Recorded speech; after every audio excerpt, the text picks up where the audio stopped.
The committee will come to order. Without objection, the chair is authorized to declare a recess of the committee at any time.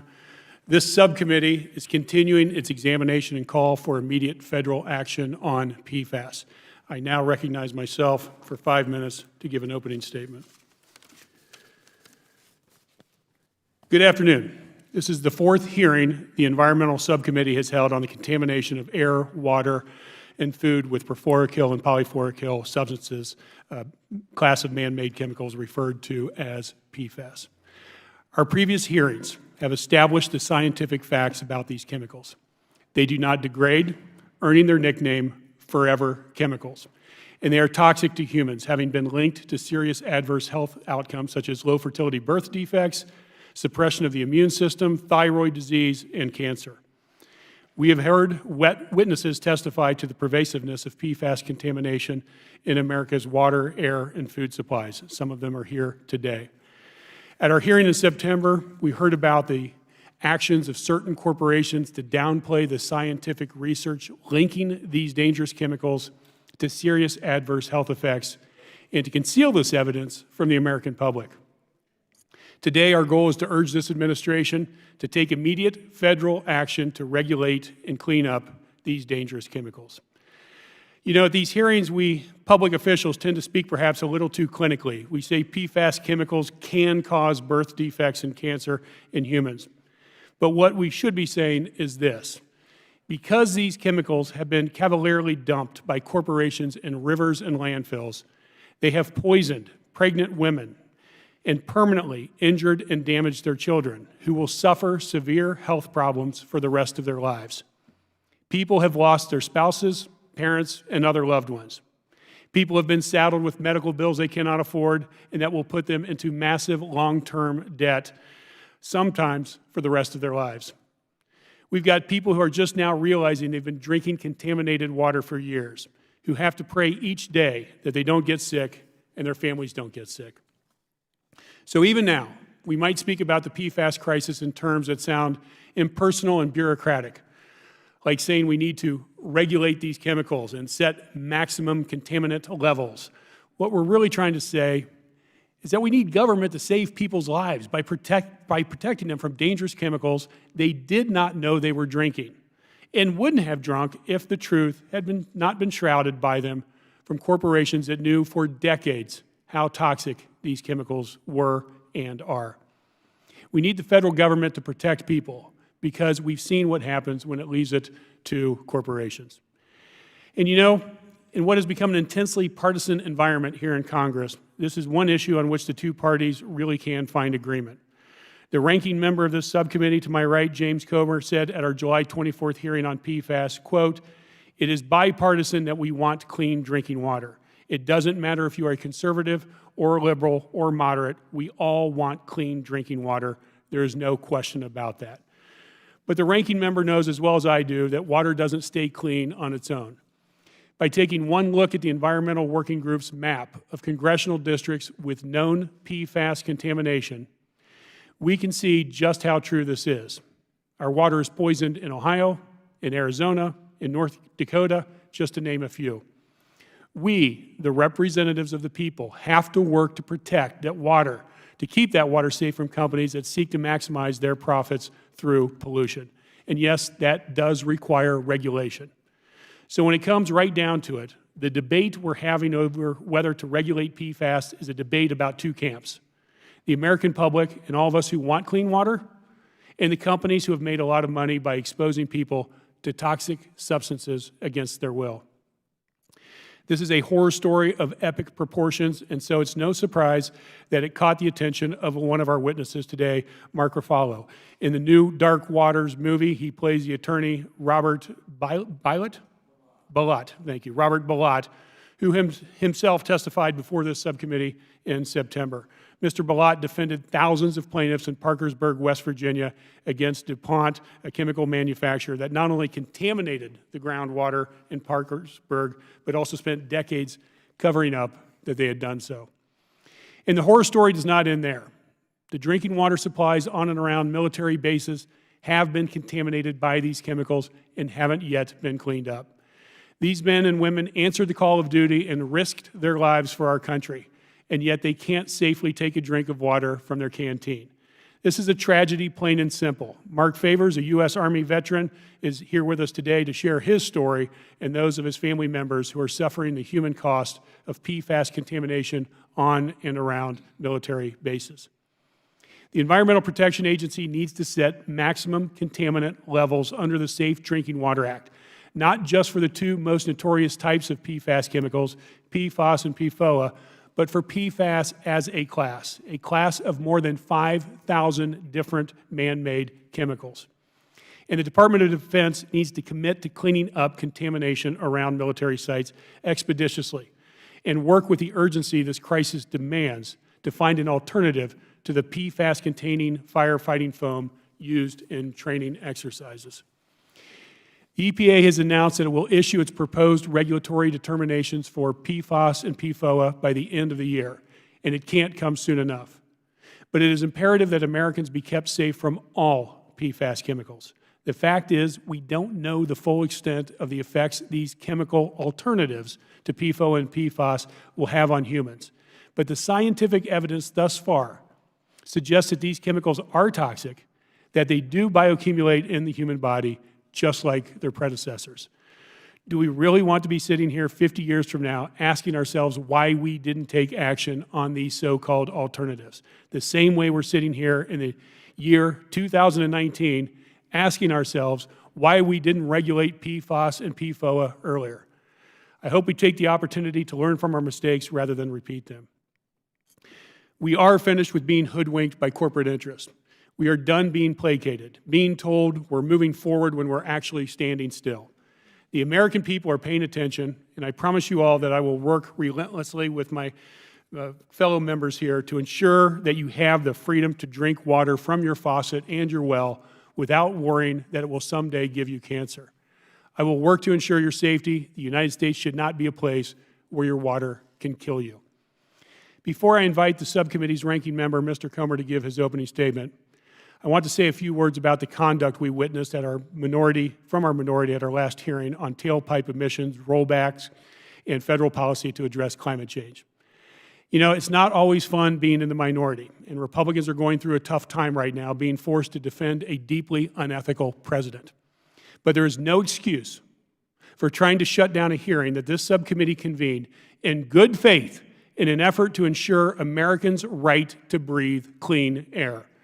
The minority requested and was granted their own witness for that hearing.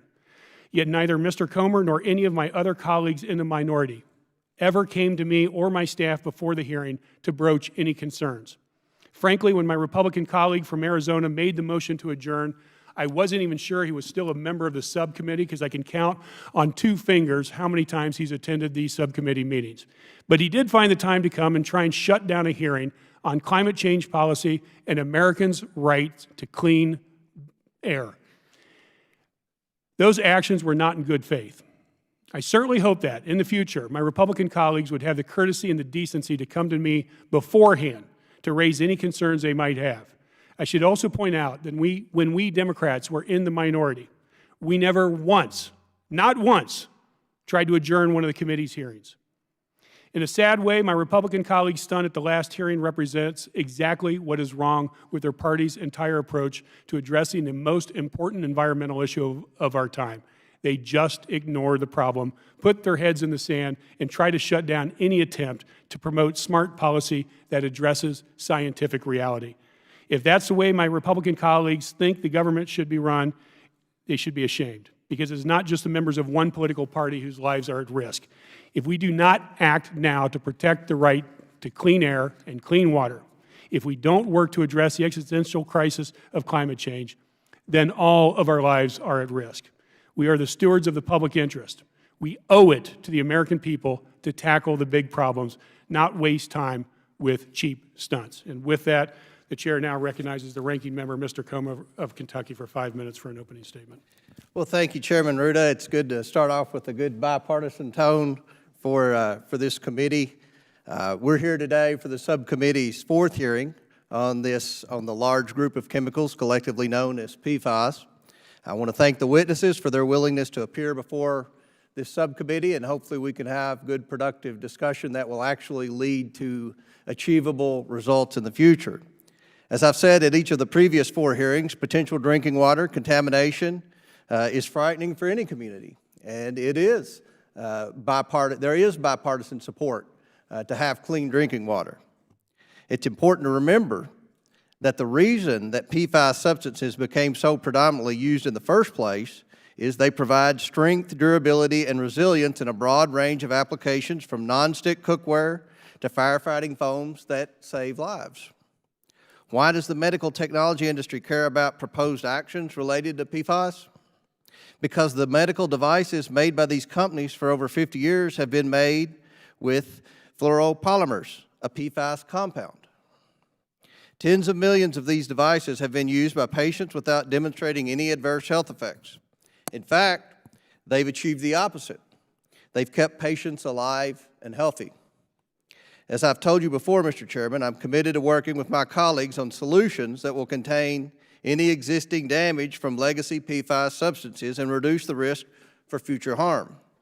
But I also hope that we as a body can make responsible, evidence-based, science-driven decisions.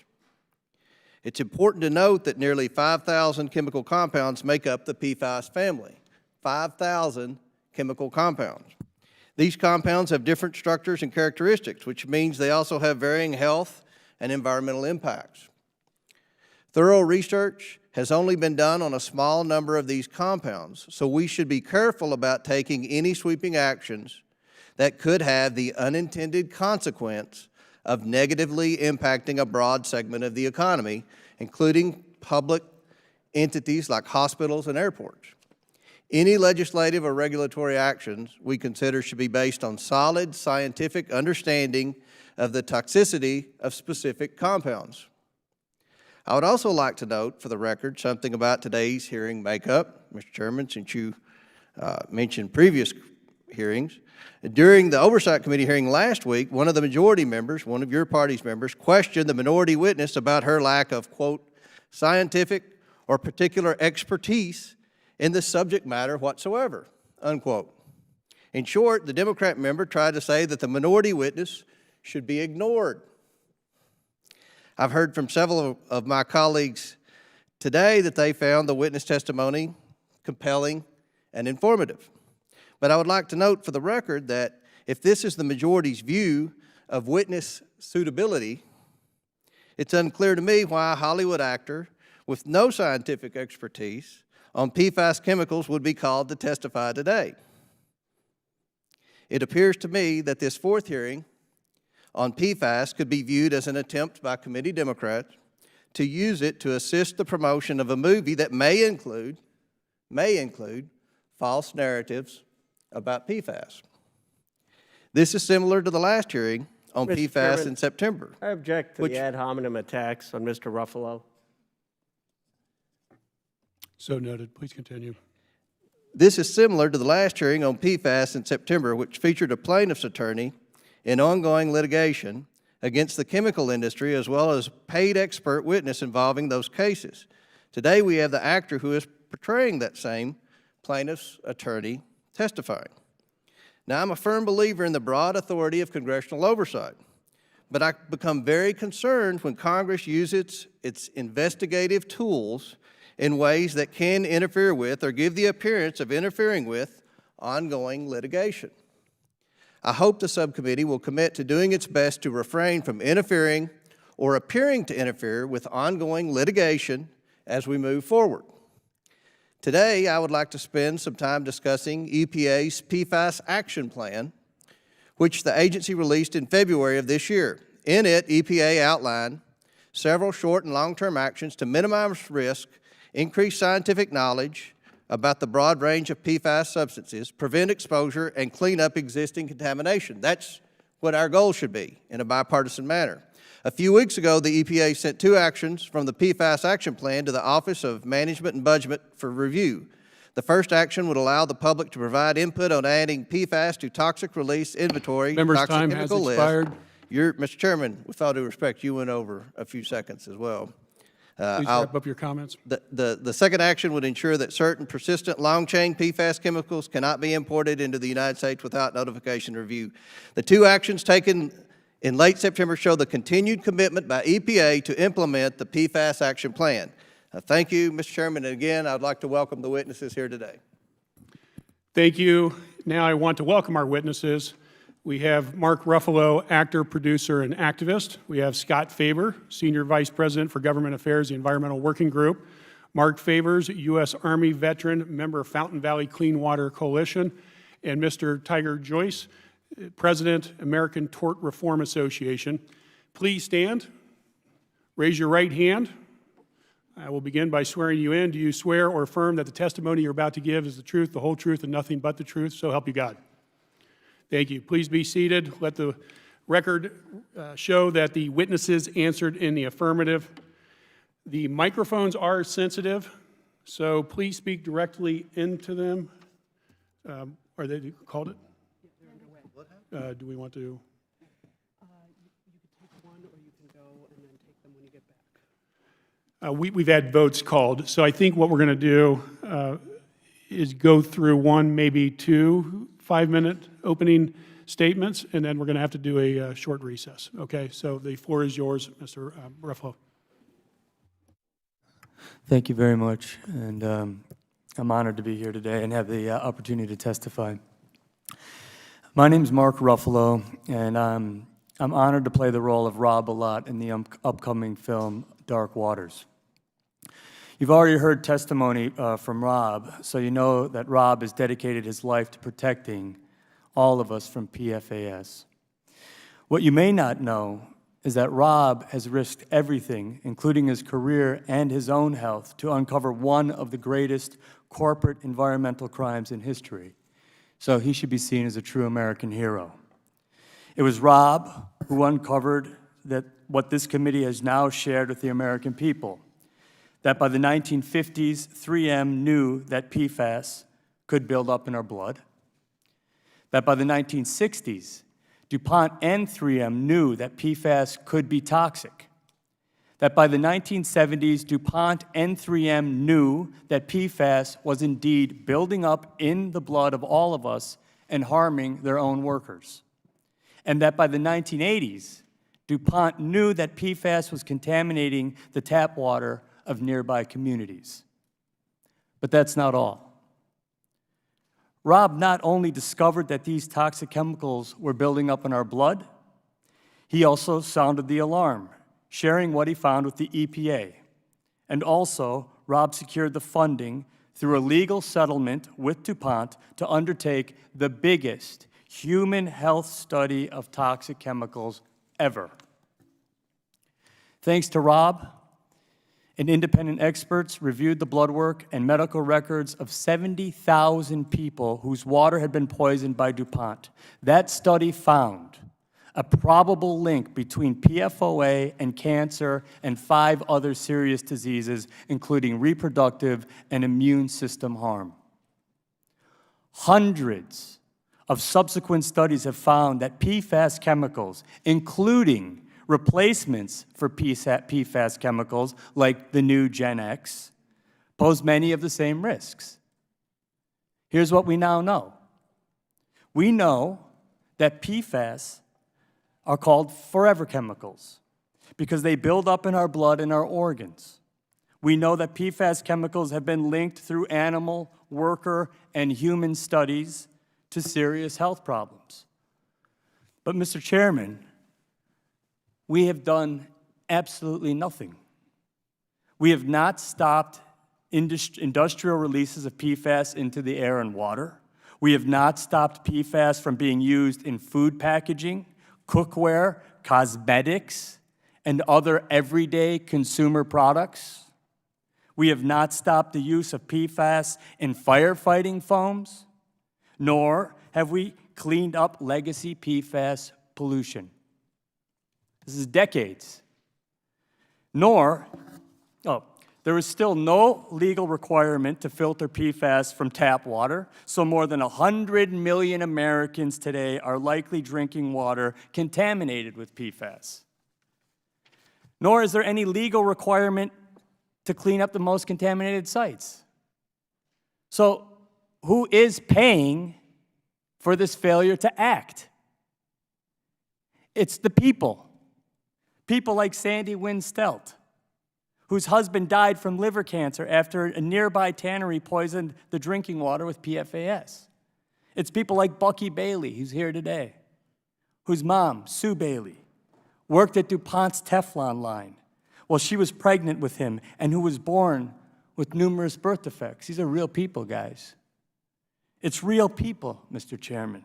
People who live in the frontline communities like Oscoda, Michigan. Real people who are paying the price in the form of higher health care costs and higher water bills. These chemicals don't respect political boundaries, which I'm so glad we can understand and we agree, bipartisan.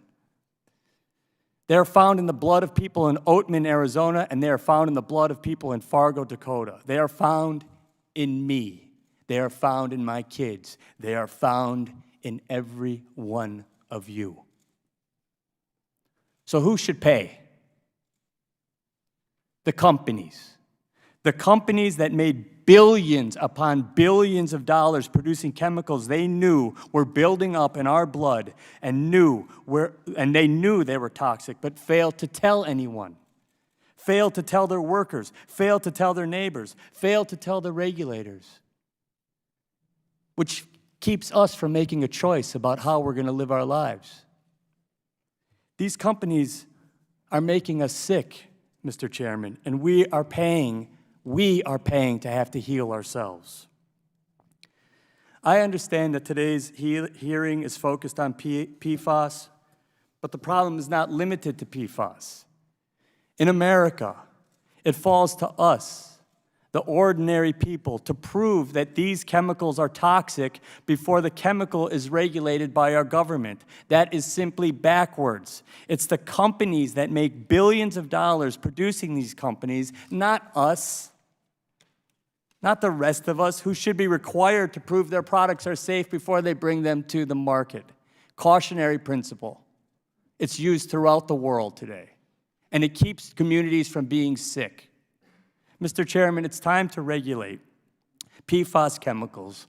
It's time to end industrial releases of PFAS into the air, into the water. It's time to end needless uses of PFAS in everyday products like food packaging or cosmetics. It's time to finally filter PFAS out of our drinking water. And it's time to clean up the legacy of PFAS contamination, especially at our military bases. This goes far outside medical uses.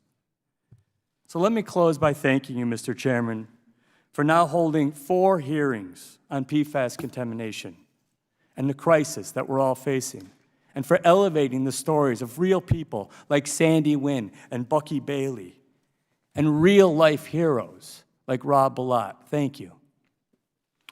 Thank you. The chair is going to recognize a recess now so that we can go vote.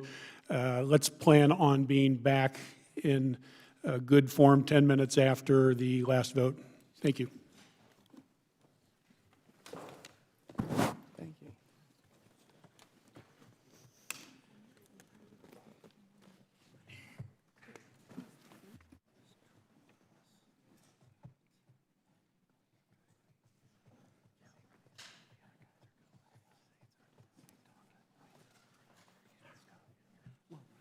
I could see you.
Well, like elementary school, recess is over. The committee is back in order here.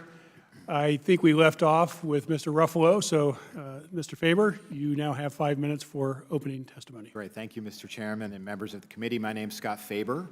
I'm testifying today on behalf of the Environmental Working Group, a national environmental health organization that has fought to address the PFAS contamination crisis for more than 2 decades. I know you have many questions, so I'll just quickly summarize my testimony. To date, PFAS has been detected in the groundwater or tap water of more than 1,300 communities, including 14 communities in Ohio, 20 communities in Pennsylvania. Just a few weeks ago, EWG testing revealed 10 different PFAS in the drinking water of Louisville, Kentucky. And as Mr. Ruffalo said, it's probably the case that more than 100 million Americans are drinking tap water or eating food contaminated with PFAS. Nearly all of us have PFAS in our blood, including our babies. Because PFAS have been linked to cancer and harm to our reproductive and immune systems, we must take immediate steps to reduce ongoing PFAS releases and to clean up legacy PFAS contamination. Despite the risks, the well-documented risks of PFAS, hundreds of manufacturers, can still release unlimited amounts of PFAS into the air and water and have no duty to tell anyone. Despite the risks, PFAS can still be used in food packaging and migrate into our food. Despite the risks posed by PFAS, biosolids contaminated with PFAS can still be applied to farm fields and build up in our food crops, animal feed, and ultimately in all of us. Despite all of these risks, PFAS can still be used in firefighting foams that seep into our drinking water supplies. Despite the risks posed by PFAS, badly contaminated sites still do not have to be cleaned up, including contaminated sites on or near our military installations. Thankfully, Mr. Chairman, this Congress is finally treating PFAS contamination with the urgency it deserves. More than 40 bills and amendments, many of which are bipartisan, have been introduced to reduce ongoing PFAS releases and clean up legacy PFAS contamination. Earlier this year, the House passed the National Defense Authorization Act that would quickly end DoD's use of fluorinated firefighting foams and PFAS in food packaging, would regulate industrial PFAS releases into our water, and expand efforts to monitor for PFAS. The NDA also designates PFAS as hazardous substances, which will kickstart the cleanup process at the most contaminated sites and ensure that polluters pay their fair share of cleanup costs. This morning, the House Energy and Commerce Committee began to consider 17 PFAS bills, including bills to regulate PFAS discharges into the air, require more PFAS reporting by industry, and to increase funding for water utilities to filter PFAS from our drinking water. No American, as you said, Mr. Chairman, should ever have to wonder if their water is safe to drink or if their food is safe to eat. But if, after decades of inaction, we may have finally begun to reverse the tide of PFAS pollution. Thank you, Mr. Chairman. Thank you, and you recognize some of the past efforts of members of Congress. One of them is here with us today, Representative Kildee, and without objection, he shall be permitted to join the subcommittee on the dais and be recognized for questioning of the witnesses. Glad to have you here. And with that, the chair now recognizes Mr. Joyce for 5 minutes for his opening statement. Chairman Ruda, Ranking Member Comer, members of the subcommittee, thank you for allowing me to be here on behalf of the American Tort Reform Association. I'd like to make it clear at the outset that I'm here as an advocate for lawsuit reform to discuss the overall impact of excessive litigation on legal businesses, as well as its impact on the laudable goal of environmental remediation. Be clear, I am not here as a scientist or to express a position on environmental policy or regulation. The American Tort Reform Association believes that civil litigation should not be used to punish businesses today for making products many decades ago when they have substantial public benefits, particularly those that were developed or demanded by the government. So-called PFAS substances are precisely that type of product, and they are the subject of a fast-growing number of lawsuits brought by individuals as class actions, as well as cases brought by state and local governments. Since the 1950s, thousands of substances that constitute PFAS have made possible important breakthroughs like surgical gowns and drapes that protect patients and healthcare providers against airborne pathogens. They've allowed us to have implanted medical devices and improved protective gear for firefighters, chemical workers, and military personnel. It's also been you've heard about this a little today, the basis for firefighting foams. In fact, the U.S. Navy developed such a foam containing PFAS in collaboration with 3M to do just this in response to tragic loss of life of military personnel on Navy ships during the Vietnam War. The Navy is now far better prepared to deal with such situation and saves lives as a result. The Navy continues to consider this product to be, and this is their term, mission critical. In the case of PFAS, ATRA believes that the science has gotten out in front of the litigation that we've seen. Improved technology has allowed greater detection of the presence of PFAS, which in our view has been the catalyst for more and more litigation involving these products. One legal commentator stated earlier this year in the ABA Journal, quote, "We may be just seeing the tip of the PFAS iceberg," at least as far as litigation goes.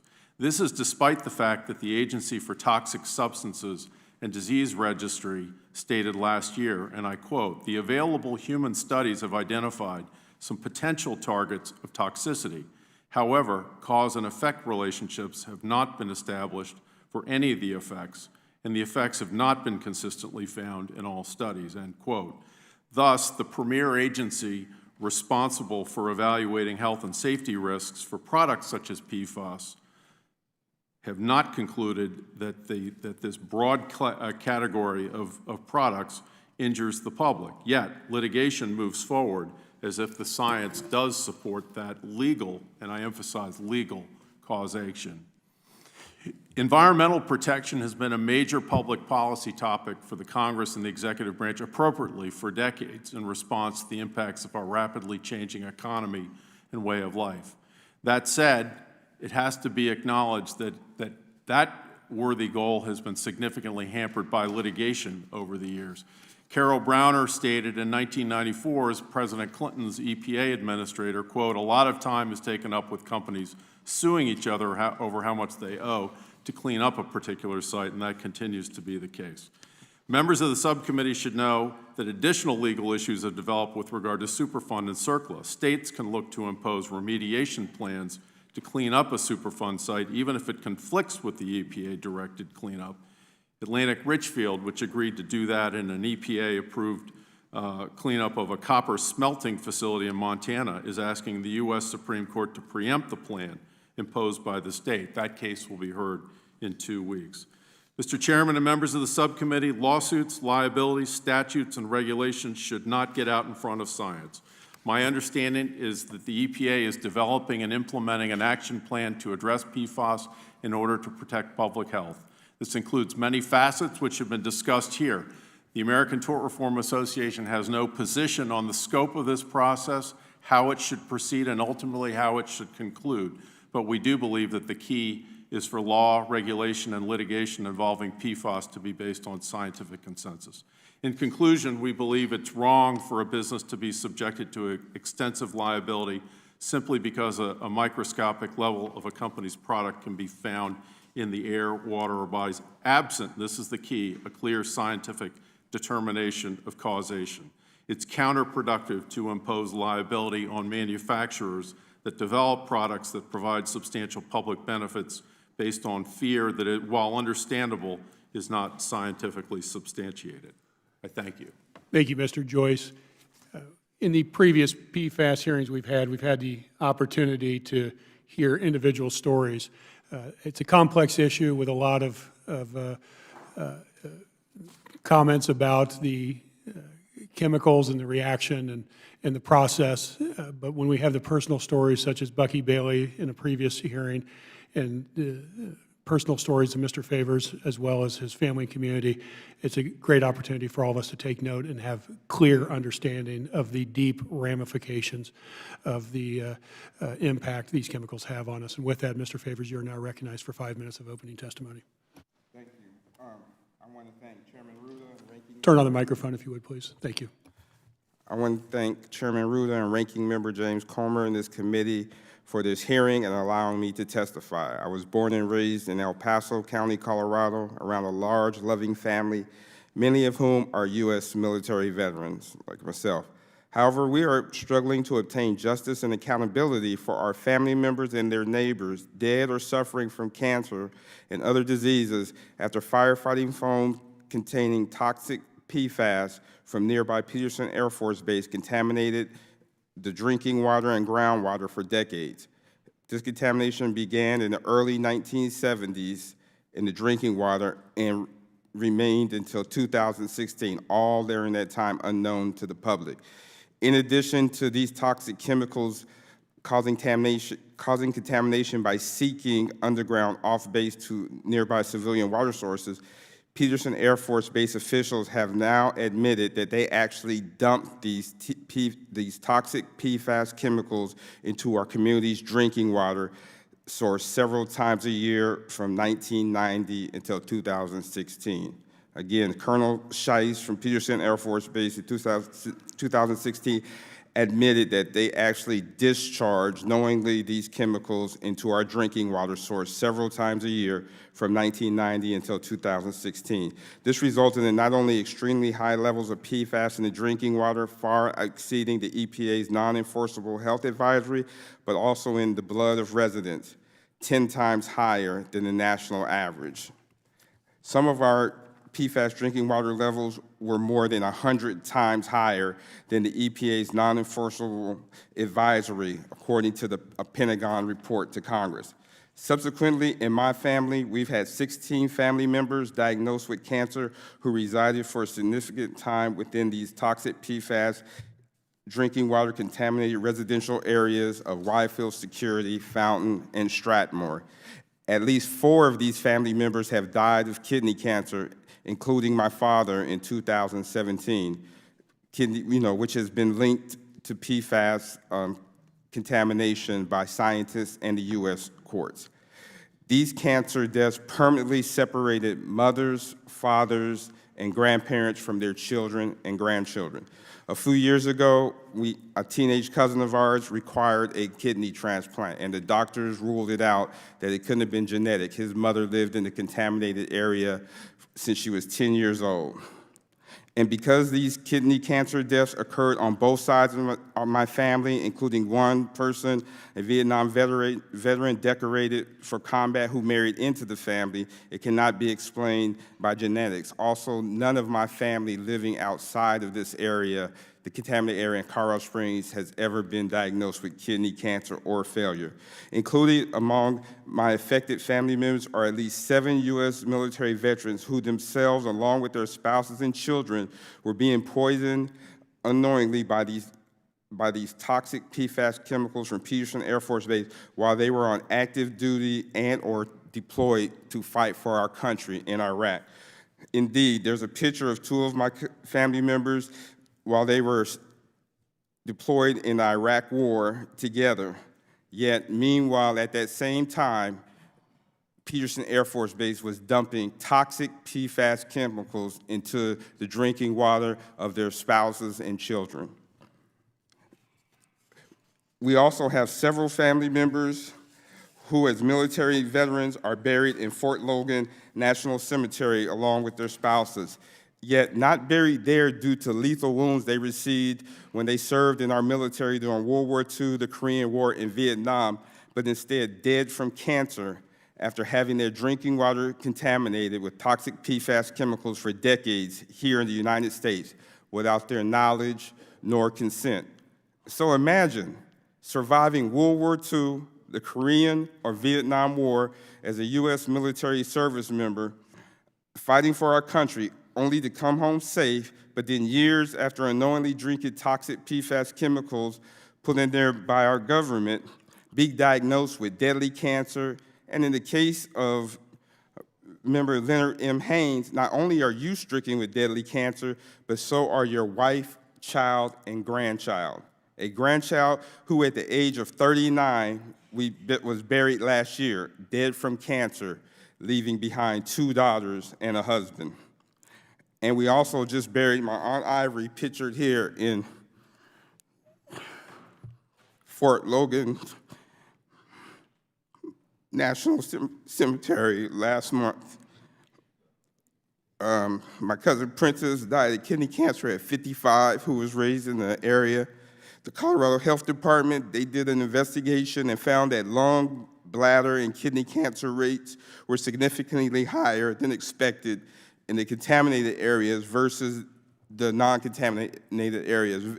But then they chose not to investigate, stop the investigation along with the EPA, because they said they didn't have the money, and the DOD's been in charge of the investigation since then and has given us information on a need-to-know basis and has denied us to be a resident advisory board. And also now they've admitted that the Air Force Academy's contamination from PFAS is just as large as Peterson. You know, they never offered any blood tests, nor has the state of Colorado set legally enforceable statewide PFAS drinking water levels. And when the Colorado Health Department tried to induce a site-specific standard, a groundwater standard for PFAS, the Pentagon said it would not apply to the military because they have sovereign legal immunity. And the Air Force knew about these warnings from years from their own scientists. In fact, Fort Carson, which is in our same county, 10 minutes away from Peterson Air Force Base, a DOD agency, the U.S. Army Corps of Engineers, told them in 1991 to stop using PFAS-laden firefighting foam and to replace it with something non-hazardous. Meanwhile, a 10-minute drive away, another DOD facility decided it was a great idea to dump those same toxic chemicals into the drinking water. And also in 1997, an Army study told the soldiers to treat the firefighting foam as something toxic to the environment. So if the Defense Department via the Army didn't have to wait for EPA guidance in 1991 and 1997, why do they have to wait? Why are they not doing anything based on EPA guidance now? So here we have two U.S. military bases in the same county, 10 minutes apart. A DOD agency tells one, ban the PFAS, they do it. The other one says, you know what, we'll just dump it into the drinking water source. I want Congress to investigate that and figure it out. Right now, I've used up all my time, but what I want to say is, my mother worked for Peterson 40 years. From Colorado Springs, serving in the military is part of our culture. We will continue to serve in the military. My niece just called me last week saying she wants to join the Navy. So, we need to get this fixed so we can protect the people, as they serve. And I hope and I wish that you could be bipartisan and just, have the courage to do something, just an investigation, because most of these men in my family that tell you they went to Vietnam, they joined in the 50s. There wasn't even a Civil Rights Act or a Voting Rights Act, but they signed up to go fight for this country overseas, doing a leap of faith. And now we're just asking you just to have the same courage that they had and try to, help these families and help us out. Thank you. Thank you, Mr. Favors, and thank you for your story. The chair now recognizes Congresswoman Tlaib for 5 minutes of questioning. Thank you, Mr. Chair. Mr. Favors, I just want you to know I believe you. Sometimes you need to feel believed, and there's many of my colleagues, we believe you that it's killing your family members. Corporate greed is a disease in our country, and it is killing our people. And I don't know how many of you all know, I know Mr. Joyce doesn't believe in science, but did you all know that 99% of Americans have toxic PFAS chemicals in their blood? 99% of Americans. In the 1950s, 3M scientists knew that PFAS would get built up in blood. In 1960s, DuPont and 3M knew that these chemicals were toxic. By the 1980s, these companies knew that PFAS exposure caused birth defects in animals like rats and further health outcomes in humans. Internal company documents have been made public that confirm that they all knew. They all knew. And what I am more and more frustrated with is that it's like this so what approach. You know, there's a sense of urgency, I think, with many of my colleagues from Michigan and, of course, our chairman, who's been leading this fight from day one. But there's this attitude of so what? And so I want to ask you, Mr. Favors, if there's anything, if there's one thing that you can tell every single American across the country about PFAS, what do you want them to know? That, you know, after 69,000 people gave blood samples in West Virginia, it was linked to cancer and diseases. And you know, it's no coincidence. Like I tell people, my grandmother decided to move to this area. She only has one sister. She was dead 11 years later. My grandmother's only sister is 98 years old and lives alone. You know, so, you know, we just keep seeing, and I've asked for a congressional investigation. I said, I don't even want to jump to conclusions, but we can't even get a transparent, comprehensive investigation like what happened with Flint or these other crises or what's happening at the border. You know, my family members are being separated from their children based on government action. So I just want the same vigor and the same help that other issues are getting.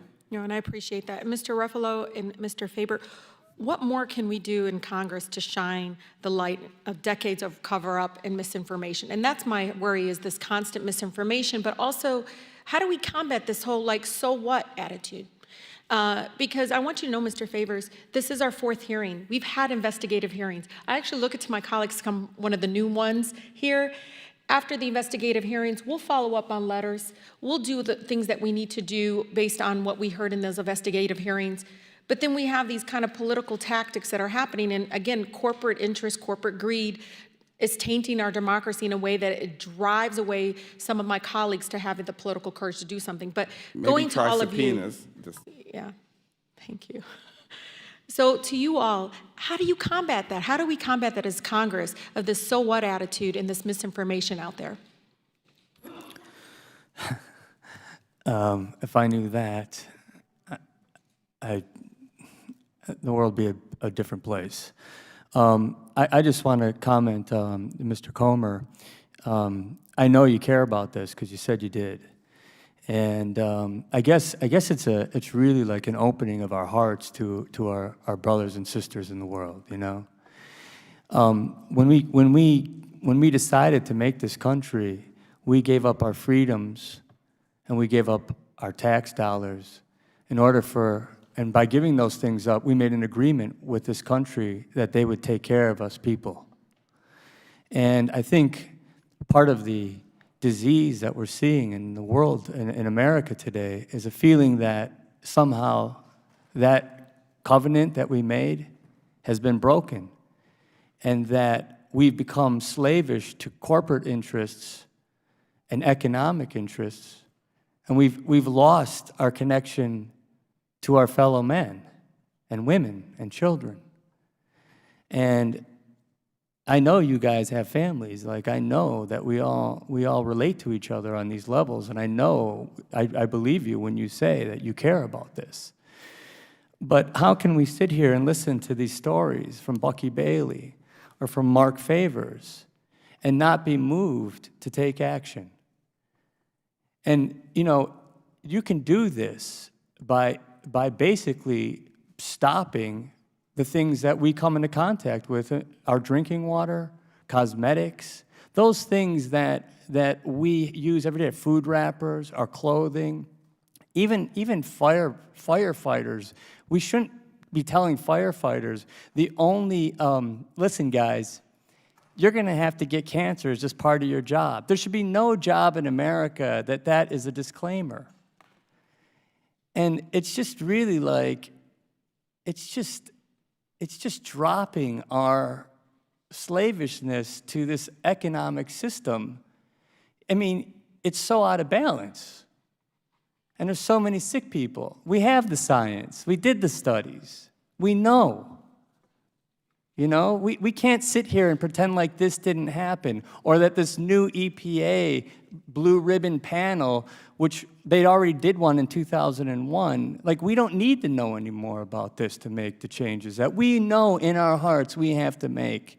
If you know that you're poisoning your kid, you're not gonna give him that anymore. I don't care what side of the aisle you stand on. And so I would say that we need a kind of a realigning with what it is to be a human being, and think more about each other and less about ourselves or less about corporate interests in this country. And then when we do that, a lot of this stuff will take care of itself. I couldn't agree more, and you took up most of my time, but that's Oh, I'm okay. so It was sorry. completely worth it. But I would just leave with all of you, my 14-year-old son. He says, Mom, what about peopleism? Do peopleism. Put people before profits. So I'll leave you with all of that, but no, it was completely worth it, Mr. Ruffalo. I think what you said was exactly what we need to do in Congress. Thank you very much. Thank you. The chair now recognizes Congressman Gibbs for 5 minutes of questioning. Yep, thank you. And of course, we all want to make sure we have clean air and clean water and protect our citizens. But we also need to recognize that the chemical industry has done a lot to advance life and prolong life, so we never forget that. Mr. Favors, you know, it's tragic to hear your testimony. But one thing that stuck out when I was a little clarification, you talked about the Air Force Base dumped this stuff. If that was the actual case, I believe they were breaking the law if they actually were dumping and not going through a process. They were just making discharges of contaminated water. That would already that should be illegal, and that ought to be looked at. So I just leave it there. But The issue is, they said they had written permission from the Colorado Springs Utility Department. The Colorado Springs Utility Department says, I have no idea that is not true. They have no written records ever given the Air Force permission, which is one of the reasons I have been, for the last couple of years, coming to Congress to do an investigation to find out. okay, well, I want to go on another witness.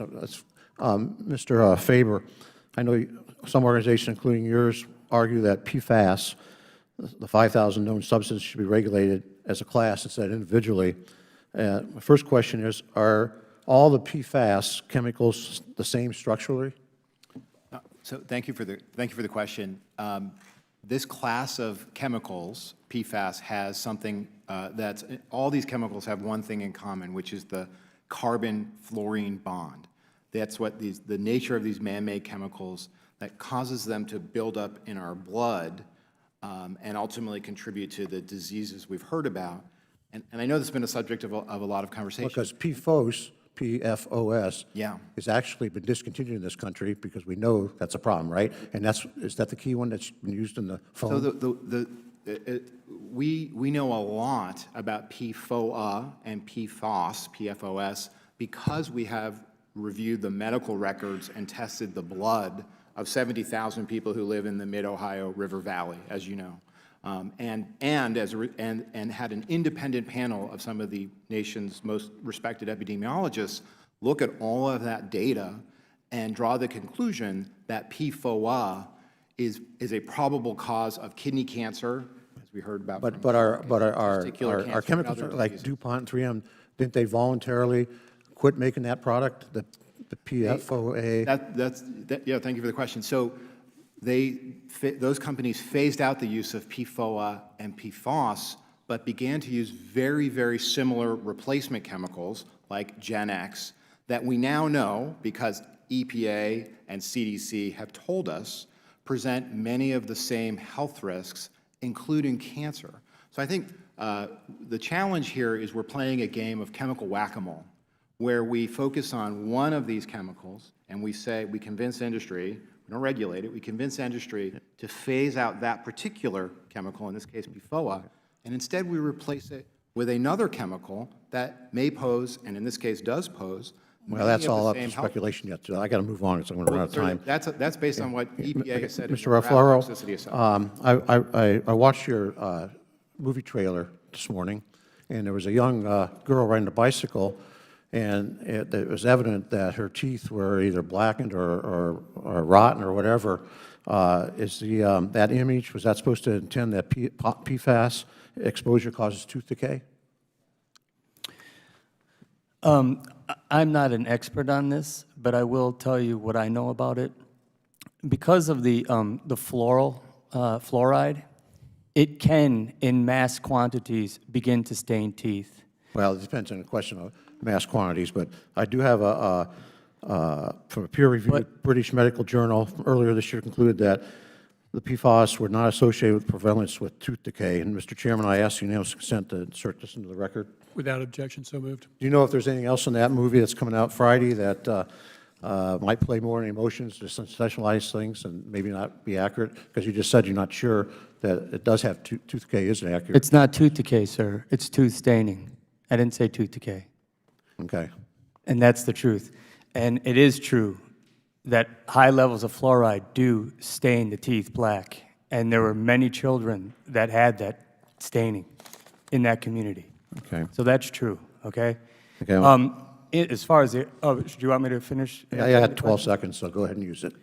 What you see in this movie, except for what we had to leave out, which was things like the DOJ getting involved in this process and dropping the case just out of the blue for criminal action on behalf of DuPont, the things that we have in the movie are the things that happened. And yes, they're emotional because we're talking about human lives here.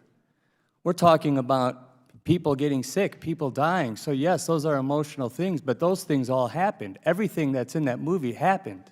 I think it's interesting that the movie's coming out Friday. We're having this hearing today, so I kind of wonder what's going on here, but I think it's a little bit inappropriate. Well, we with could talk litigation about going that. I'd be willing to talk about that. Members' time has expired. The chair recognizes Congresswoman Ocasio-Cortez for 5 minutes of questioning. Thank you, Mr. Chair. I think it's quite funny how the matters of people's lives are being diminished by such horrible allegations. But what I also find laughable is the idea that something like a movie can cause us to hold a congressional hearing, because I want to get to the bottom of something. I've pulled a list of about 30 corporations that have employed registered lobbyists this year to advocate on their behalf before Congress to discuss PFAS policy and legislation. And I'd like to seek unanimous consent to submit these list of corporations to the record. Without objection, so moved. Some of these corporations include oil companies like Shell, ExxonMobil, and Phillips 66. 3M this year alone, in 2019, has spent $2.5 million on outside lobbying alone. That doesn't even include inside lobbying. We have DuPont, which has spent a large amount of money on inside lobbying. ExxonMobil has spent $5.1 million of lobbying. Those are the folks who are not at this table. And so when we make accusations, I can say, along with this document, that there are people spending far more money to purchase our public policy than a movie trailer right now. So I can assure the opposition that that is the case. One thing that I am concerned with, and Mr. Chairman, I'd like to also submit a second memorandum and enter to the record where a Department of Defense memorandum from just last month, where the department appears to be disregarding safety recommendations from the EPA regarding PFAS groundwater contamination. Without objection, so moved. Mr. Favors, I'm confused by this, because we now have the Department of Defense saying that we don't need to worry about this to the EPA. Can you shed any light as to why that is? Why they say they don't need to worry about it? Yes. I'm dumbfounded because, like, you know, here's an official Air Force document from 1989 where the Air Force says clearly, other chemicals which could conceivably cause acute toxicity problems would be fuels, oil spills, and AFFF firefighting foam. So there's been tons of research where they've done it. I mean, ironically, the U.S. Army Corps of Engineers, who told the Army to replace it in 1991, it's the same agency that the Air Force is using now to investigate their PFAS. So we're saying, so the Army has said this is dangerous, the Air Force in the past has said this is dangerous. U.S. Army Corps of Engineers and, yeah, Air Force scientists and Air Force, personnel have said, yeah, it's dangerous. Yet we just have a memo from just last month, the Department of Defense saying this is not. That's why we need subpoenas issued for this, and we need a comprehensive investigation from Congress, like it happened with Flint and other big tragedies. I concur with you, Mr. Favors. Mr. Ruffalo, I think one of the things that you alluded to earlier in this story is that at the core, this is a story about corruption. And that corruption this level of political corruption has essentially poisoned people's blood. Can you tell me a little bit about you alluded to there being an activist's life being ruined or impacted by this, or the fact that there were mysterious shutdowns of this investigation. Can you tell us a little bit about some of those anecdotes and strange occurrences? So for something like this to happen at the level it did, there either had to be extreme malfeasance on the corporate level, which we see from the story, but there were things that seemed to happen that this got lost in the EPA, it got lost in the DOJ, and you have to wonder what political forces were working at that time to make this story disappear. I mean, this is, I'm a filmmaker. I tell stories. This is a significant story. This is millions of people being contaminated with a company that knew it was happening even before they brought the actual product onto the market, and we don't know anything about it. We're sitting here today discovering this. And you said that when Mr. Ballat approached the EPA with the findings on PFAS, it was DuPont's attorneys that attempted to stop him with a gag order. Is that correct? That's correct. Thank you very much. I yield my time to the chair. Thank you. The chair now recognizes Mr. Keller, Congressman Keller, for 5 minutes of questioning. Thank you, Mr. Chairman. Mr. Favors, thank you for your service to our country. It's very much appreciated. Mr. Faber, I'm glad to notice that you mentioned in your testimony that there is language addressing this issue included as part of the NDAA. So it's not like we haven't done anything.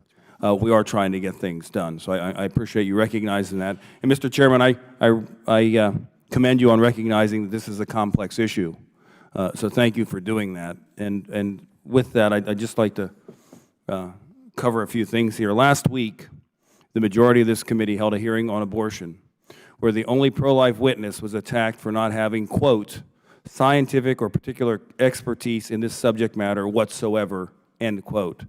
This week, the majority is once again trying to inappropriately use this subcommittee to sway public opinion and rush to try and regulate an industry where more research is required, research that should be done by scientists and subject matter experts.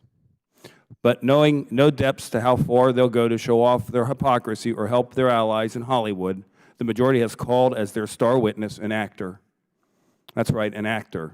An actor with no medical, no scientific or research expertise except for a few scenes as Dr. Bruce Banner. An actor that has a record of anti-business activism. More importantly, to Mr. Ruffalo and maybe Democratic allies, an actor with a movie premiering this week that attacks private sector job creators with loose facts and hyped up emotional rhetoric. And I'd like to submit for the record pictures of today's press conference for the record to show that while this is happening, the movie is being promoted right outside the Capitol with members of Congress there. Without objection, so moved. I'm not sure if Mr. Ruffalo is looking for an Academy Award for his performance in the upcoming movie or for his performance in this hearing. Mr. Chairman, there's bipartisan legislation out there that can actually start to get to the heart of this problem based upon scientific data we have. Language addressing this issue is included as part of the Senate-approved National Defense Authorization Act and was unanimously reported out of the Environment and Public Works Committee. This approach would use a number of EPA authorities, such as the Safe Drinking Water Act, to allow for better coordination between federal agencies on the issue and would set drinking water standards for PFOS and PFOA, the PFAS chemicals that EPA has the most data on. Mr. Chairman, maybe we should spend more of our time working toward a real solution, getting real answers, and not talking to attention-grabbing headliners. I yield back. Thank you. The chair now recognizes Ms. Wasserman Schultz, Congresswoman Wasserman Schultz, for 5 minutes of questioning. Thank you, Mr. Chairman. Mr. Favors, thank you so much for taking the time to testify, and thank you for your service, of course. Your testimony really reminds us all that this is an issue of life and death. Congress and the administration cannot lose sight of the fact that real people, particularly our service members and veterans, are suffering. I want to ask you, and if I have a couple other things I want to cover, so if you can try to answer succinctly. When did you and your family first learn that your water on Peterson Air Force Base may have been contaminated with PFAS chemicals? And military bases obviously form the heart of several communities across the nation. Could you describe the reaction that your family and other people in the community had when they heard about this contamination? I didn't. It was 2016 where they were told to stop using their tap water. I live in New York now. I didn't know about this until 2017 when I went to visit my mother, and CBS This Morning was doing a little news report on Peterson Air Force Base and the drinking water. And let's just say I was very disappointed in hearing that my grandmother and my grandparents had been poisoned. Right. I can only imagine. It's obviously, I'm sure you wouldn't be surprised to learn that this isn't an uncommon experience. The PFOA and PFAS level detected at MacDill Air Force Base in my home state of Florida, in Tampa, is 523,710 parts per trillion. The PFOA and PFAS level detected at Naval Air Station Jacksonville in my home state is 1,397,120 parts per trillion. The PFOA and PFAS level detected at Patrick Air Force Base in Brevard County in my home state of Florida is 4,338,000 parts per trillion.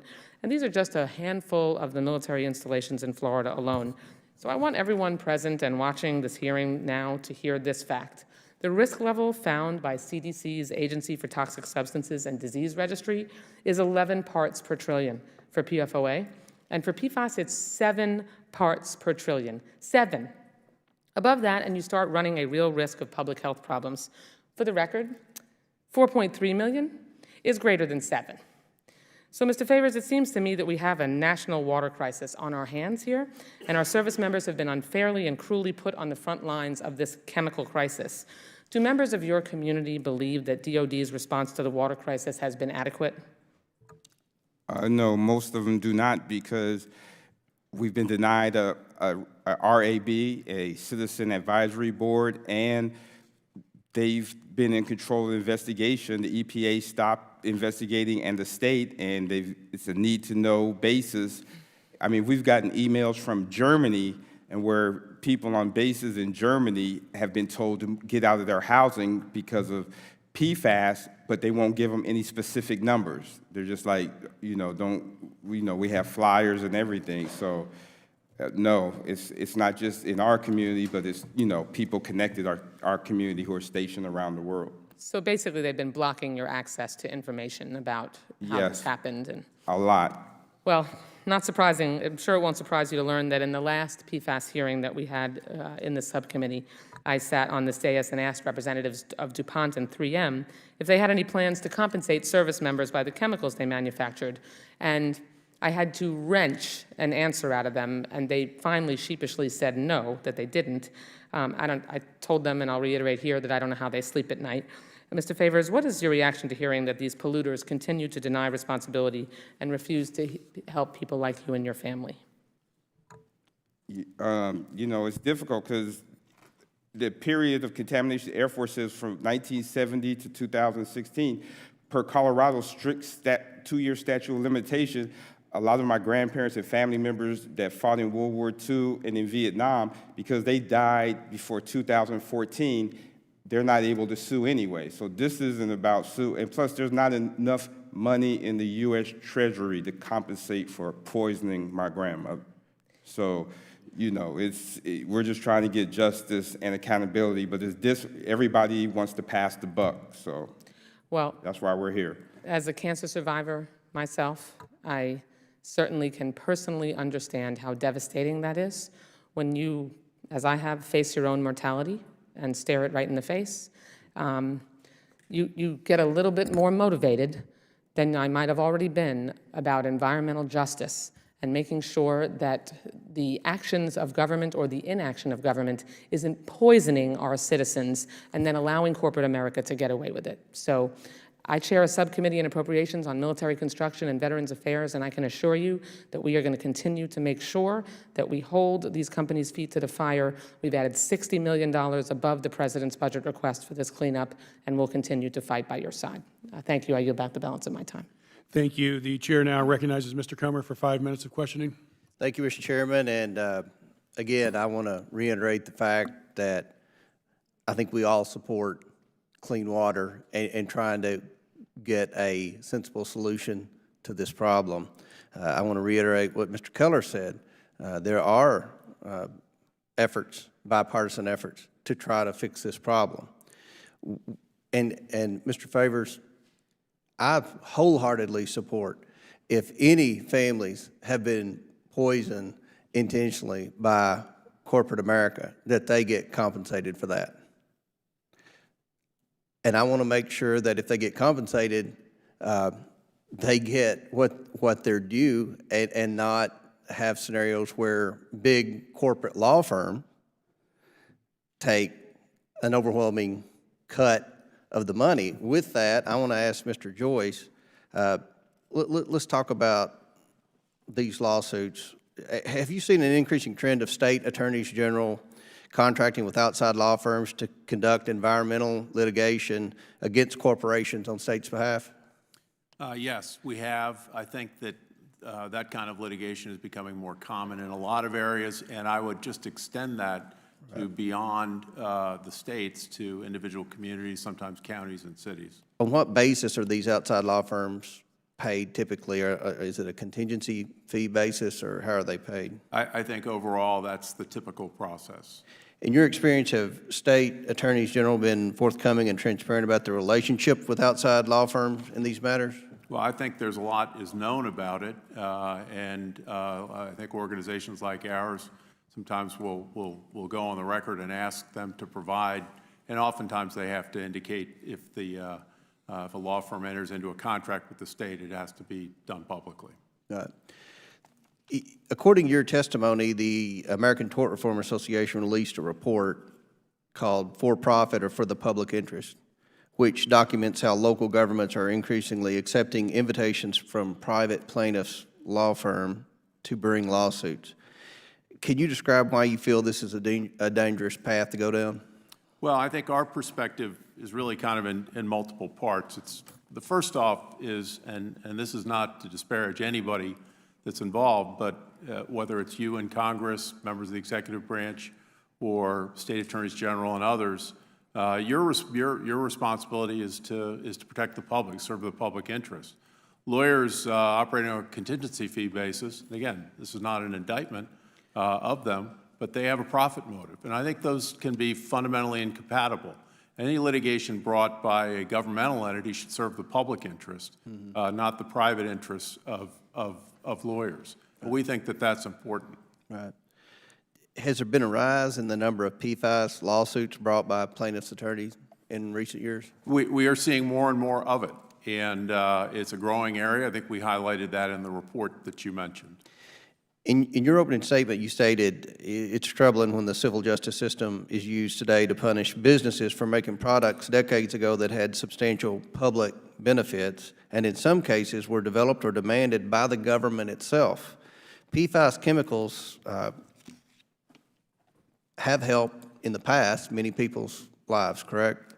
I think so, yes. And the U.S. Navy worked with 3M to develop firefighting foams containing PFAS to help save lives. Is that correct? Yes, that's my understanding. And I've said this in the in testimony before in the 3 previous hearings that my firefighters union in Kentucky said that, you know, very important that they have the tools when they were aware of the PFAS testimony and everything, that they had the tools necessary to put out fires and to save their lives. So, you know, this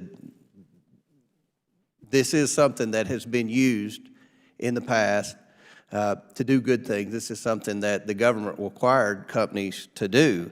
So many of these businesses could be in a tough spot then, especially if the government required them to use these chemicals. Is that correct? Well, I think, again, it was done in collaboration with the government, and I think with respect to the Navy, the particular instance that you mentioned, we highlighted this back, you know, in the 1960s and during the Vietnam War, damage to Navy ships when they caught on fire were often tragic, and there was no ability to put out the fires, and now I think that's been significantly enhanced. Well, and Mr. Chairman, again, I'm happy that we're having these hearings. I think that there can be a path forward to help solve the problem, to clean the waters, to ensure that at the very least that this, you know, that there's no more toxic chemicals that end up in our drinking water. And I yield. Thank you. The chair recognizes Congressman Kildee for 5 minutes of questioning. Thank you, Mr. Chairman, for holding this hearing and for your leadership on this issue. And to the witnesses, thank you for your testimony. And I just need to sort of get something off my chest. Let's not be afraid of a movie. We should be afraid of the story that movie tells. So I know it's fun and maybe sport for some on the other side to want to attack anyone who's in the business of telling these important stories. But I will tell you one thing. As a guy who represents a community that was poisoned and overlooked, I'll take help from anyone who will step up and help tell this story to the American people. And when I needed help in Flint, Michigan, a lot of my friends here helped. Mark Ruffalo showed up in Flint, Michigan to help bring attention to that crisis. So Mark, keep doing what you're doing, because the way we change policy is by informing people of what policy that's currently in place is doing to them. And right now, the policy that's in place in this country is poisoning people. And it's our responsibility to do something about it. So don't be afraid of a movie. And don't judge the movie by just watching the trailer, by the way. So get that off my chest. But it's important to note that one of the comments that was made from the gentleman on the other side who is no longer in the room is that we shouldn't say we're not doing anything because we have all these provisions in the NDAA, and then after a comma, but we shouldn't regulate this until the science tells us. The language we have in the NDA allows us to regulate it. So, Mr. Faber, I wonder if you could just address what it would mean specifically to list PFAS under CERCLA and what that process looks like. Is it a ban? How does it actually work? Thank you for the question. This is a really important question because there's a mistaken assumption that designating PFAS as a hazardous substance would be a de facto ban. That is simply not true. CERCLA is a cleanup statute. It does not regulate chemicals. When we regulate chemicals under TSCA, which we updated 3 years ago. When we regulate medical devices, we regulate them under the Food, Drug, and Cosmetics Act. We do not regulate them under CERCLA. CERCLA only regulates releases of toxic chemicals and only applies when a site is so contaminated that it has to be cleaned up. So that's a really important, and I'll just add one quick point on that, which is that there are hundreds and hundreds of chemicals that have been designated as hazardous substances under CERCLA. 761 of those have been designated as hazardous substances. Do you know how many of those are still being used in commerce today? 599. They're used in all sorts of things. 339 of them are produced at very high volumes. So to your point, Mr. Kildee, a hazardous substance designation is not a ban. It simply requires the cleanup of the most contaminated sites, and it ensures that the polluters who knowingly contributed to this worldwide contamination pay their fair share of the cleanup costs. Thank you. If you could also comment, there's this discussion, and I have to point out, Mr. Joyce, you echoed something we heard in a previous hearing, that that the science is incomplete in order to come to any conclusion. I don't know when there's enough science, but just looking at the C8 study, and I see Mr. Blatt and Bucky here, Bucky Bailey, one of the heroes of the story in Parkersburg, at least at the time, and maybe still, the most exhaustive human health study ever conducted. There's pretty solid science that says this is bad stuff and we ought to protect people from it. Isn't that right, Mr. Faber? That's right. We reviewed the medical records and blood work of 70,000 people. Imagine what it would take to get 70,000 people to donate their blood so that independent scientists could assess whether there was indeed a link between PFOA and cancer and other serious health effects. But that's not all. There have been hundreds of additional peer-reviewed studies done by EPA, CDC, by others, but the most important source of information about the threats posed by these chemicals comes from the industry itself. The reason we know that these chemicals cause cancer and other serious health problems is because we've seen it on DuPont and 3M letterhead. We know because they knew. We know because they knew in the 1950s that this stuff built up in our blood, and in the 1960s that it was toxic, and then in the 1970s it was poisoning their own workers, and in the 1980s it was poisoning their neighbors, and they never told anyone. They didn't tell their workers, they didn't tell their communities, and most of all, they didn't tell the EPA. And then when they did tell EPA, EPA did nothing. EPA has known since 2001, and they have done nothing. And that's why it's so important, as Mr. Keller said, that Congress has finally, in 2019, almost 20 years after EPA first found out about this, finally saying we need to reduce releases of PFAS. We need to end the use of PFAS in food packaging, and we need to clean up this mess. We need to, we need to tell DOD, as Mr. Faber said, that when we find high levels of contamination, that it's their responsibility to clean up the mess they've created over the decades. Mr. Chairman, if I could just close, and I know I've gone over my time, but there is a question before Congress right now on this. And so I was glad to hear my colleague on the other side mention the NDAA provisions. There's an organized effort right now to have those provisions taken out of the NDAA in its final form.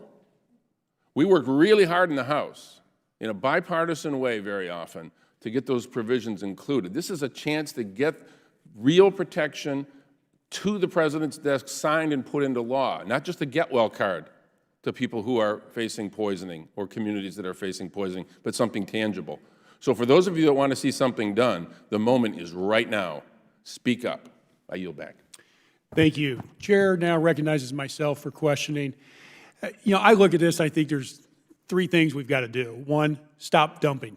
Two, clean up where we have dumped. And three, do testing on these next-gen chemicals. And Mr. Favors, you, in your opening testimony, I know you weren't able to get through all of it, but you aptly said, quote, "If I wanted to sell PFAS as a medicine, I would have to wait for several years of testing to prove it's safe before applying to the FDA. However, I can immediately discharge these chemicals into our environment." And let me turn to that because I know there's some questioning up here as well. And Mr. Faber, if you could elaborate on what limitations, if any, are on the dumping of these chemicals. That's right. And, thank you for the question. Right now, there is no limitation whatsoever under the Clean Water Act with regards to discharges of PFAS into waters, per Mr. Gibbs' question to Mr. Favors about whether or not it's illegal to simply dump or discharge PFAS into a river. The answer is yes. Right now, industrial polluters can release as much PFAS into the water and into the air as they want because EPA has not used the authority Congress has given it to set limits on those releases into the air and into the water.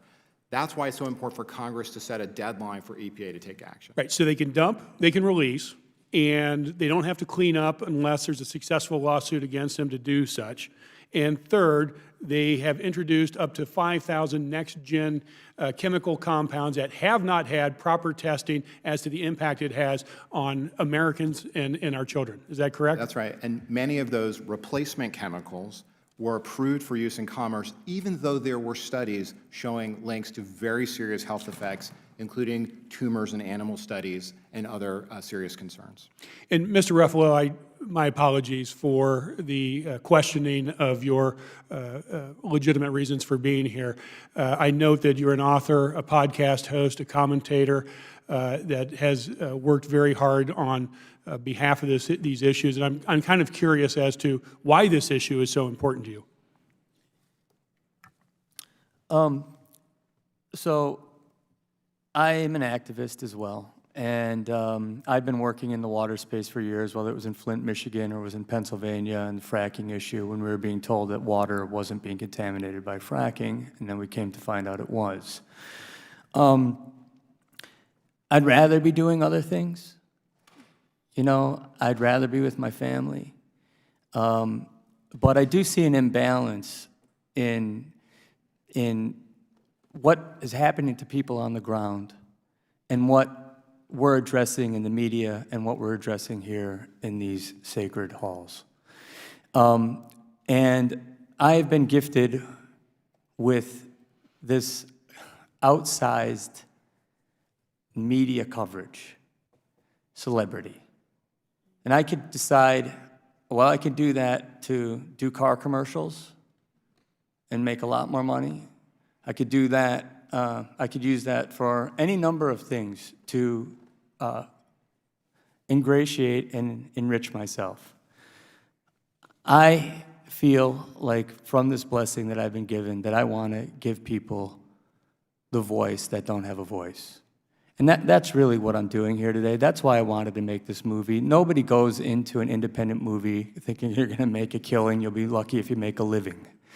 Nobody comes, these people that came here today, they left work to come here because these issues are real to them. Thank you for doing this, because to borrow from one of your previous films, it's important to shine a spotlight on these issues.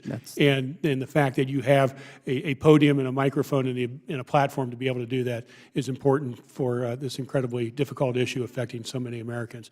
I also want to talk a little bit about Congresswoman Ocasio-Cortez's observations about the greed of corporate America. And yes, corporate America does provide important products and services to our quality of life. But let's keep in mind that 3M settled for $875 million with the state of Minnesota after voluntarily stopping the production of PFAS chemicals. They did not do this gratuitously. They did this because they recognized the extensive liability associated with the continued manufacturing and dumping of those chemicals into our environment, and settled again with just one state for $875 million. And the reason that they have so many lobbyists and give so many campaign contributions to so many people that operate here on the Hill is because they want to maintain as little liability as possible, and it's our job to make sure we hold them accountable.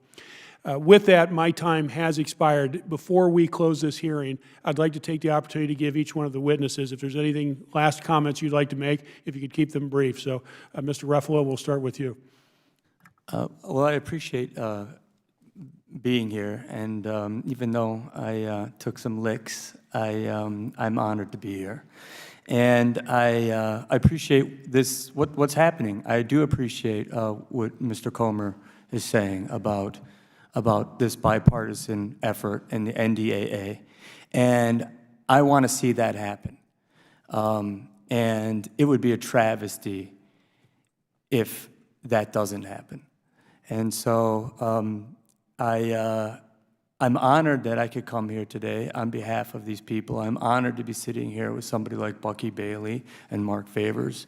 And I'm going to keep doing this as a service to my country. So thank you. Thank you, Mr. Ruffalo. And Mr. Faber, thank you, too, for your service. I meant to point out the study that you shared with me recently regarding California, that 40% of its municipal water districts are showing contaminant levels above the EPA guidelines. And I recognize that Ken Cook is sitting behind you as well, and I appreciate the efforts of both of you in keeping a strong focus on this. The floor is yours. Yeah, so I'll just add that no one wants PFAS in their drinking water. No one volunteered to have PFAS in their drinking water or their food. No one in Louisville, where EWG just found 10 different PFAS, want PFAS in their drinking water. And so everyone agrees we ought to clean it up. And in particular, everyone agrees we shouldn't make the problem bigger by discharging even more PFAS into the air and water. Unfortunately, EPA hasn't used the authorities you've already given them to do so. EPA hasn't chosen to regulate PFAS under the Clean Water Act, under the Clean Air Act. EPA hasn't chosen to designate PFAS as hazardous substances under CERCLA. And until we do those things, until we force EPA to do those things, we will continue to discharge even more PFAS into the air and water. We will continue to tell communities in Colorado that the DOD does not have to clean up legacy PFAS contamination. So, and the last thing I'll just say is, I think we all agree we don't want to make this problem bigger, and that we should begin to clean it up. But the other thing I think we ultimately, the hazardous substance designation fight in the NDA is about who pays. Should it be, if we simply say we're going to take it out of the water, then it's just all of us who are going to pay in our water bills.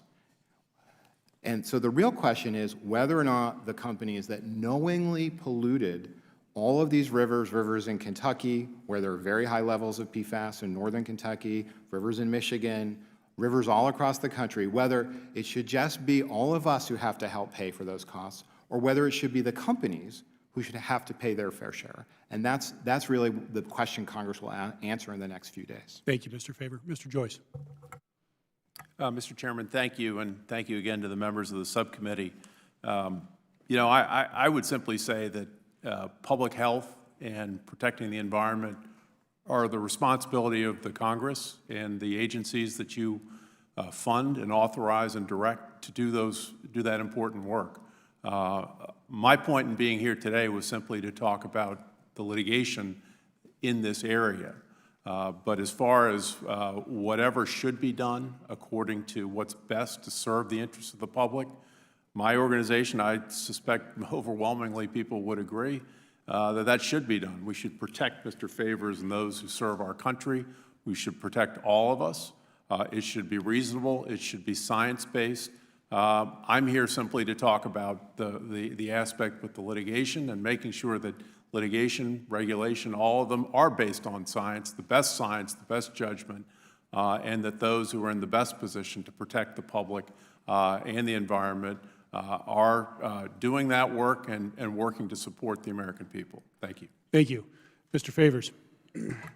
I want to thank you, and I hope that this committee takes seriously what seems like a bipartisan olive branch from Mr. Comer and Mr. Gibbs, where we need to get to the bottom of where these discharges that the Air Force did for 30 years, authorized or not. And I think this is a perfect opportunity just to answer that question, to show bipartisan, start, you know, sending letters and getting to the bottom of that. And just, you know, just to say, you know, this is real to our family. You can go to Fort Logan, grave locator, you can find these people, they are there, they are buried.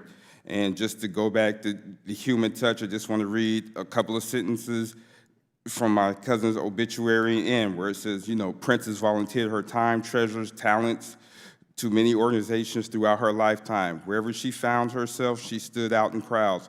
Matthew 5:14, you are the light of the world. Princess nurtured her spiritual needs at various churches until she could no longer attend to declining health. She was very grateful and blessed for the opportunity to reaffirm and accept Jesus Christ as her Lord and Savior. Sunset came on Wednesday, July 31st, 2013 at her home. Princess fell asleep in Jesus' arms with her loving mother, aunts, sons, brothers, friends at her side. We just want to know The Air Force volunteered this information. It wasn't like I was sending them a bunch of freedom of information requests. We were minding our own business, and they said, look, this is what we've done. Now we need some accountability and justice. Thank you, Mr. Favors, and thank you to all of our witnesses, including Mr. Balad and Mr. Bailey, who have testified here previously. Without objection, all members will have 5 legislative days within which to submit additional written questions for the witnesses to the chair, which will be forwarded to the witnesses for the response. I ask our witnesses to please respond as promptly as you are able. This hearing is adjourned. Thank you. Thanks, Dan. Yeah, it's not the lawsuit. We just like, what happened? Yeah.